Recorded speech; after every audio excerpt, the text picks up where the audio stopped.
এই অবস্থান কর্মসূচি সংগ্রামী সভাপতি কলিম, উপস্থিত আছেন বিএনপির যুগ্ম মহাসচিব, যুব দলের সাবেক সিনিয়র সহসভাপতি, বিগত আন্দোলন সংগ্রামে রাজপথ কাঁপানো নেতা অ্যাডভোকেট আব্দুল সালাম আজাদ, উপস্থিত আছেন ঢাকা কলেজের সাবেক ছাত্র সংসদের সহসভাপতি, বিএনপির স্বেচ্ছাসেবক বিষয়ক সম্পাদক, প্রখ্যাত সাবেক ছাত্রনেতা মীর শরাফত আলী টপু সহ অন্যান্য নেতৃবৃন্দ, সমবেত ভাই ও বোনেরা, আসসালামু আলাইকুম। আজকে এখানে আপনারা দেখতে পাচ্ছেন গত এক সপ্তাহ যাবৎ এই ঢাকা মহানগর দক্ষিণে মেয়র হিসাবে জননেতা ইসরাককে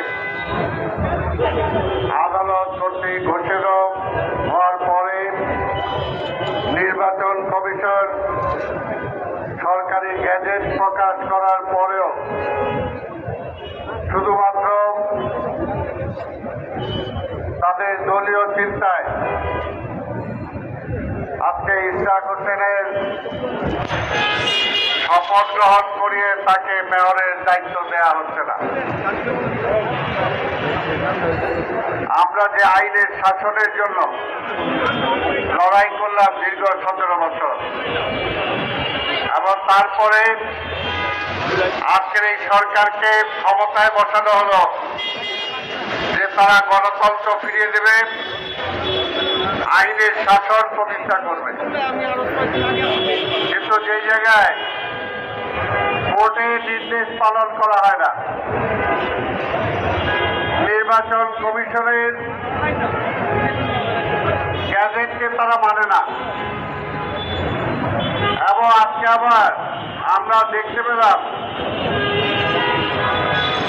নির্বাচন কমিশন কেন গেজেট প্রকাশ করলো, আবার তাদেরকে ধমকানো হচ্ছে, তাদেরকে বাতিলের কথা বলা হচ্ছে, সাথে সাথে আবার বলা হচ্ছে যে জাতীয় নির্বাচন দরকার নাই, লোকাল নির্বাচন দিয়ে দাও। অর্থাৎ তারপরেও যেহেতু বিএনপির নেতা ইসরাক, তার পক্ষে কোর্ট রায় দিয়েছে, নির্বাচন কমিশন গ্যাজেট দিয়েছে, সেই কারণে নির্বাচন কমিশনের বিরুদ্ধে আন্দোলন করতে হবে। কোনটা যৌক্তিক? আমরা তো বিএনপির পক্ষ থেকে এখনো কোনো কর্মসূচি দেই নাই। গত 7 দিন যাবৎ ঢাকা মহানগরীর বিভিন্ন লোকজন এটার প্রতিবাদ করছে, ইসরাকের পক্ষে কথা বলছে। এখনো কিন্তু আমি যেখানে দাঁড়িয়ে বলছি এটা কোনো বিএনপি প্ল্যাটফর্ম না। আমরা জনগণের অংশ হিসাবে বলছি, কেন দেশটাকে একটা অনিশ্চয়তার দিকে ঠেলে দিচ্ছেন? তাহলে কি বলতে হবে আজকে ডক্টর ইউনূস সাহেবের সরকার, আমরা যে দাবি করি ফ্যাসিবাদকে তাড়িয়ে আমরা এই সরকারকে এনেছি, তাহলে কি সেটা ভুল? ইউনূস সাহেবের সরকার কি গুটি কতক 2-1 উপদেষ্টার কারণে আজকে পক্ষপাত দুষ্ট হবে, আজকে ব্যর্থ হবে? আমরা তো এটা চাই না, আমরা এটা চাই না। এমনকি আমরা ছাত্রদেরকেও বলেছি যে ভাই, আমাদের কারো বিরুদ্ধে তো কেউ না, আমরা তো কেউ কারো প্রতিপক্ষ না।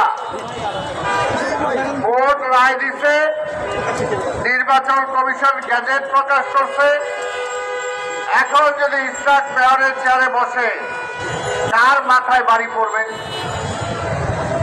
কার স্বার্থে আঘাত লাগবে?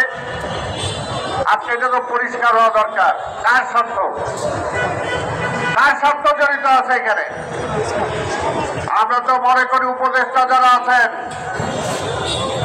আপনারা দেশ নিয়ে চিন্তা করবেন, দেশের সামগ্রিক অবস্থা নিয়ে চিন্তা করবেন এবং কোন অবস্থাতেই নির্বাচনের পূর্বে